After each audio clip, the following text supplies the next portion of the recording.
What's going on, everybody? You have Tone here, back with some more Draft League content, this time bringing you guys my draft recap for Season 4 of the UBA, the Uber Battle Association, my first ever Uber's draft league that I'll be taking part of, so it's definitely going to be an exciting time for me, but at the same time, I know there's going to be some bumps in the road, considering that I'm dealing with a new slate of Pokemon, quote unquote, because I've never dealt with Ubers, so definitely excited, at the same time a bit nervous, not gonna lie.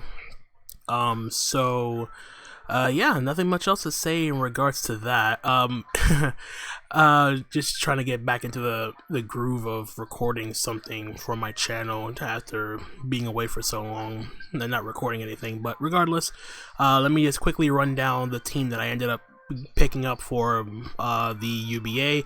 So to quickly run it down, each team drafts 12 Pokemon, and each team is guaranteed to, it must draft a Uber Tier 1, Uber Tier 2, then have a Tier 1 through Tier 5 Pokemon, a Mega, and then four free Pokemon for 500 points. You get 500 points for 4 extra Pokemon. One other thing to note is that this is a post-DLC draft, so Pokemon that gets access to any new moves will have access to them in this format. So, with that out of the way, let's jump right into my team. So, my division consisted of 14 coaches, and out of the 14 coaches, I had the 10th pick in the draft, which isn't really that bad. I'm towards the back end of the wheel, which I don't really mind all that much. I wasn't really expecting much in terms of my position, and I was just trying to grab the best Mon available, whatever position I ended up getting. So, with my round 1 pick, 10th overall, I ended up picking up Magearna, which is really solid. Steel Fairy typing is really good offensively and defensively, being on the weak to fire and ground type moves. It is a very versatile Mon with Shift Gear, Trick Room, Assault Vest can be a pivot. And in the DLC, I think he got access to stuff like Draining Kiss, so Calm Mind sets are a lot more, a bit more threatening, so that way it gets, has a way of reliably recovering its HP, aside from Pain Split. It also gets Trick if I want to run like a Specs or a Scarf, whatever. I can trick that onto something, and I believe Encore was also another move they got. Again, I'm not entirely sure. I'm pretty sure I'm going to forget most of these moves anyway as I build, so you're going to have to bear with me on that if I do make some hiccups in terms of, like, if I forget a move or whatever. But I figured, never tried Magearna. I've built against Magearna, so it's really going to be excited to try it out for myself, especially in a format like this. So yeah, that is the Magearna. Again, nothing much else to say about that. Moving on, my round 2 pick, I ended up snacking up Mew.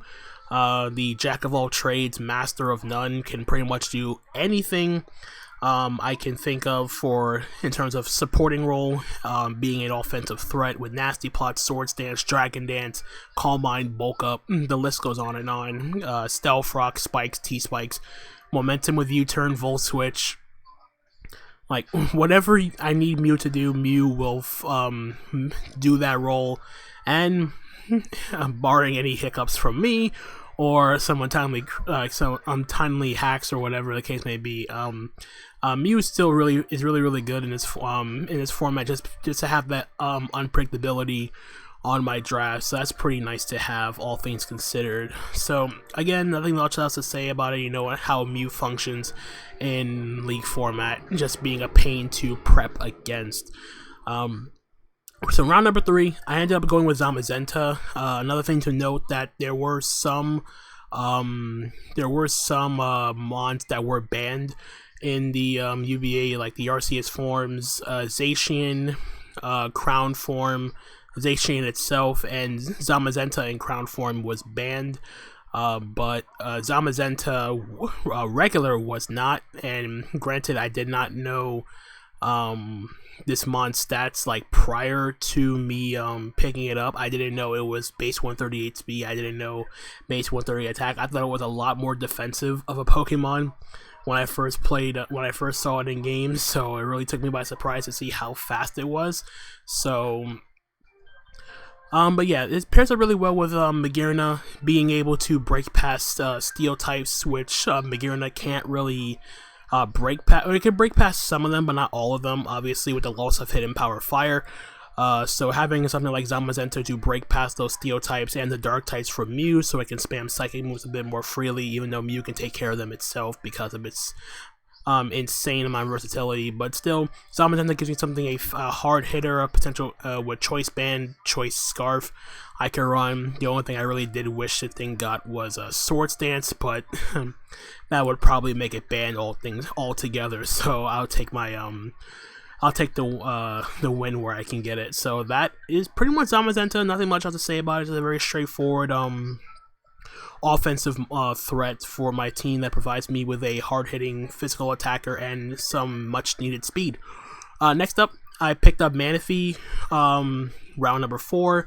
As you see, I have it as my Uber Tier 2. There was a rule during the draft where you did not have to take a Tier 2, an Uber Tier 2. You can instead take a Tier 1 and make that your Uber Tier 2, and you get 40 extra points for your free point total.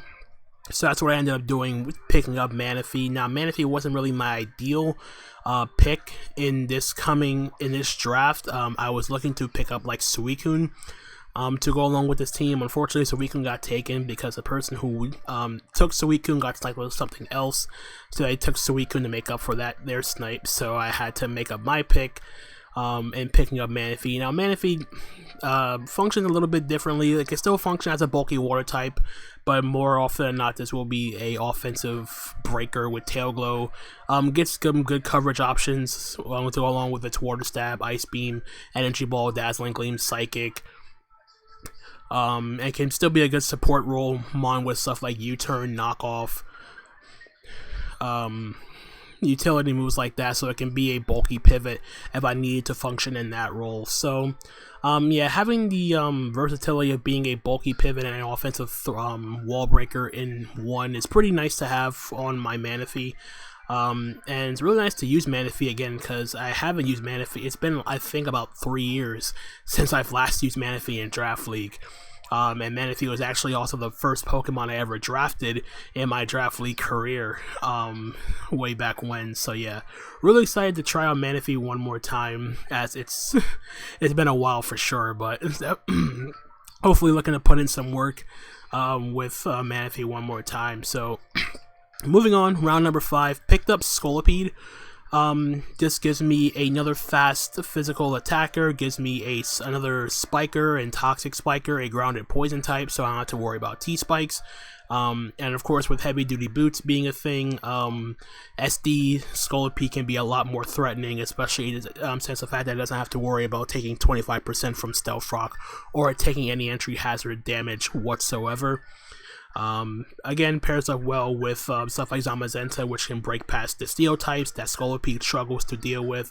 At the same time, Scolipede can break through the psychic type Pokemon that Zamazenta doesn't want to deal with, in terms of like spamming Crunch as opposed to clicking Close Combat. So it's a nice trade-off in that sense, in that synergistic sense. And again, like I mentioned, having that another fast potential win con, another potential setup sweeper is also pretty nice to have for a team like mine. So I'm really excited to use Scolipede again. Really loved this Pokemon back in Gen 7. So moving on, round number 6, picked up Obstagoon. With my round 6 pick, granted, Obstagoon may look pretty weird maybe for an Uber draft, but Obstagoon does provide my team with a needed Ghost and Psychic immunity, which I didn't have. It also provides my team with a status absorber with Guts, so I can run like I can do Flame Orb, Toxic Orb, and hits really freaking hard with Stab Facade.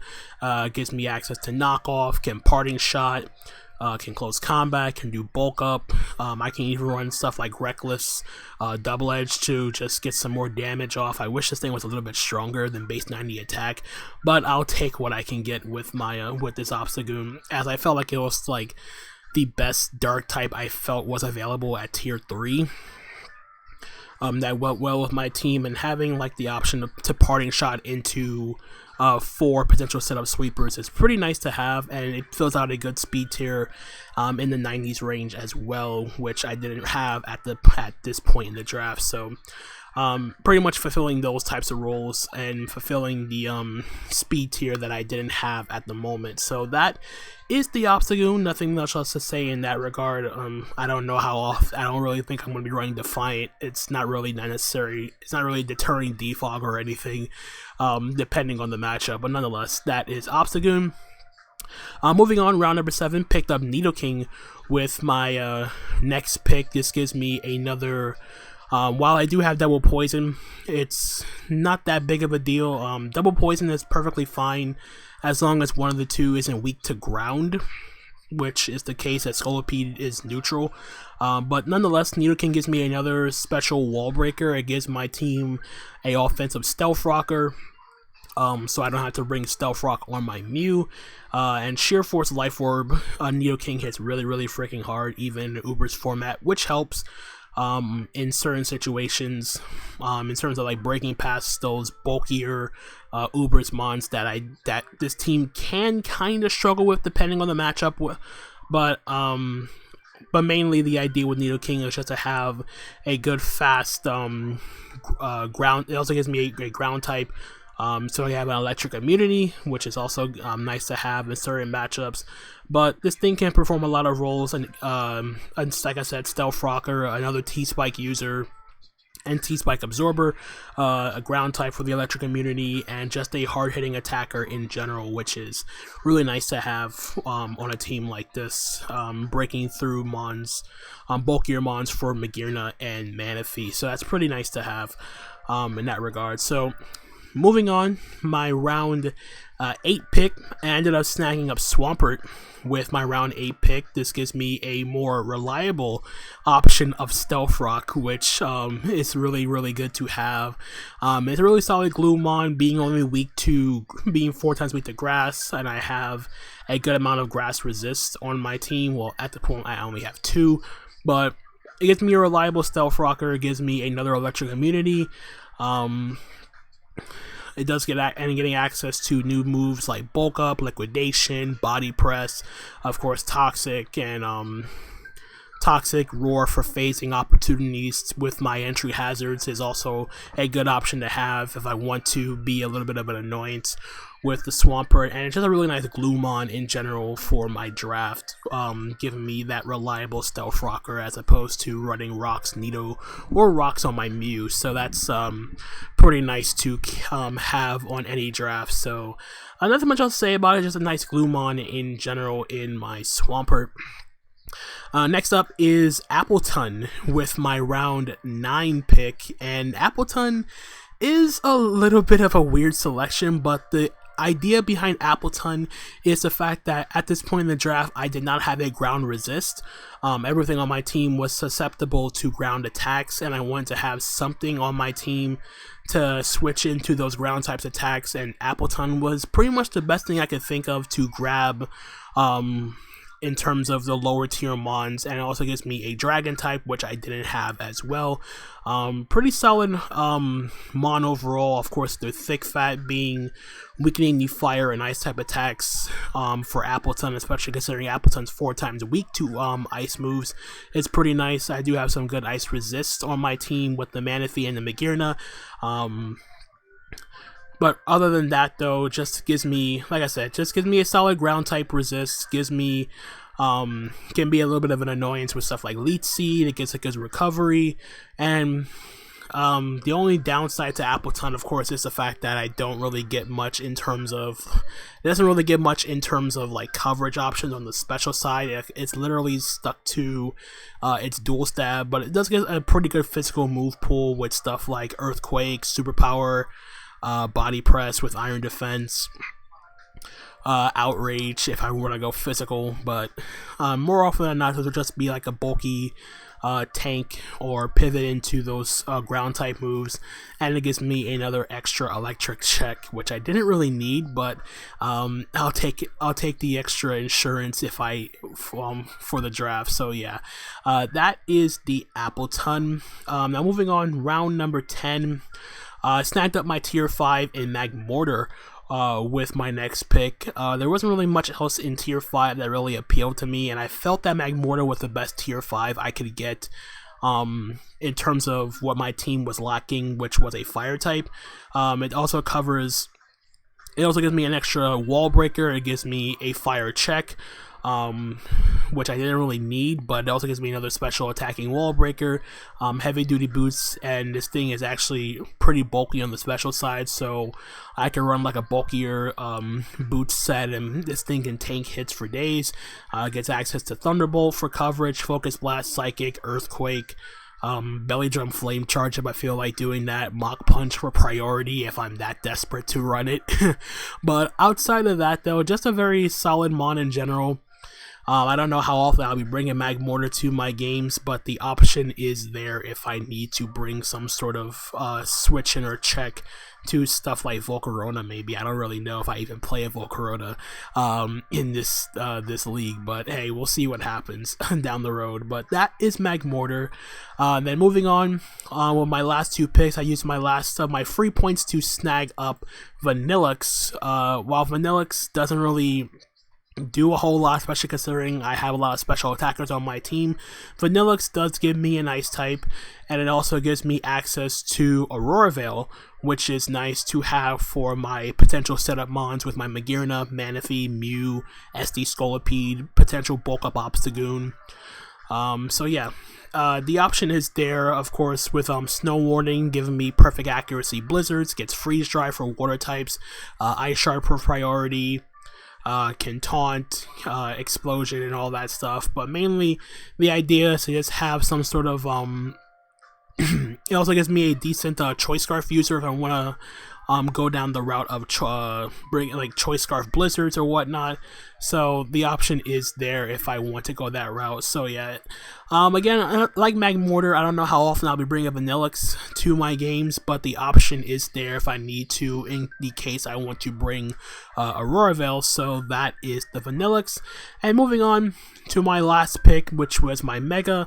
Waited all the way to the last round for this pick, and I ended up snagging up a pretty good one too, and that Mega is Mega Aerodactyl with the last round pick. So Mega Aerodactyl finishes out my team, giving me great speed tier at 150 speed, with the only things being faster than it being like the Deoxys forms, barring defense, Pheromosa, and speed tying with Mega Alakazam. But yeah, having a fantastic speed tier, getting access to Dragon Dance with the DLC post draft, with the post DLC getting access to Dragon Dance. So bulky DD is a possibility to run, and this thing is a lot bulkier than it could be led on to believe. So yeah, I don't need to run that much speed investment in some matchups just because of how naturally fast Mega Aerodactyl is. It gives me another potential stealth rocker. So if I don't bring Swampert or whatnot, I can run rocks on my Aerodactyl, and it can still hit pretty doggone hard even without maximum attack investment. And more often than not, I can run a lot of bulk. And just be very, very annoying to take down with my Mega Aerodactyl. So I'm really excited to try out Mega Aerodactyl one more time.